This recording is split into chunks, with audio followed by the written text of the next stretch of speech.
మాట్లాడుతున్నాడు. దేవుడు మన ప్రాణాలు తప్పరలే చేసే దేవుడు.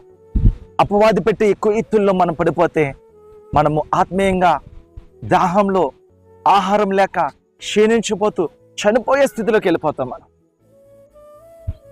చచ్చిన స్థితిలో ఉన్న మనల్ని దేవుడు బ్రతికించాడు.